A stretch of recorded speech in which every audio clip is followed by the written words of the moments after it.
تو دوائیں میں آپ کو بتا دیتا ہوں اس کے لیے.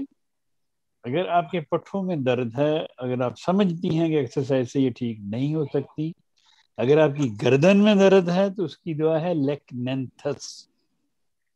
لیکنینتھس 200 میں دن میں 2-3 دفعہ کھائیں تو یہ آپ کے گردن کی درد ٹھیک ہو جائے گی.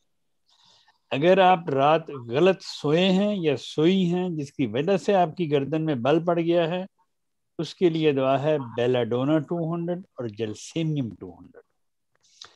اگر آپ کے بازو میں یہاں سے لے کے یہاں تک درد ہوتی ہے، اس حصے میں بازو میں یا ان پٹھوں میں، اس کی دعا ہے سیمیسی فیوجا 200 میں. تو آپ سیمیسی فیوجا 200 میں اگر یہاں سے لے کے یہاں تک درد ہوتی ہے تو آپ سیمیسی فیوجا 200 میں چند دن کھائیں، یہ درد ٹھیک ہو جائے گی. تو لیکنینتھس، سیمیسی فیوجا اور میگنیشیم فاسفوریکم 200 میں ساتھ ان دوائیوں کو کھائیں تو یہ آپ کے یہ جتنے یہ دردیں ہیں کندھوں کی، یہ اللہ کے فضل سے ریلیکس ہو جائیں گی. لیکن اس کے لیے آپ ایکسرسائز کریں جیسے میں نے بتائی ہے، اور ہفتے میں کم از کم ایک بار گرم پانی کر کے ٹب میں بیٹھا کریں، ریلیکس کیا کریں، اپنے مسلز کو ریلیکس کریں.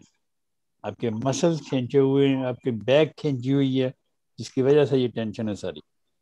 اگر آپ 20 منٹ ٹب میں پانی گرم کر کے اس میں صرف تھوڑا سا نمک ڈال کے آپ اس میں لیٹ جائیں آنکھیں بند کر کے اور دنیا کو بھول جائیں کہ میرے ارد گرد کوئی دنیا بھی ہے، تو اگر آپ ہفتے میں ایک بار ایسا کرنا شروع کر دیں گی یا کر دیں گے تو خدا تعالیٰ کے فضل سے یہ آپ کے جتنے بھی بیک کے مسلز ہیں، یہ گردن سے لے کے نیچے ہپ تک، یہ خدا کے فضل سے ریلیکس ہو جائیں.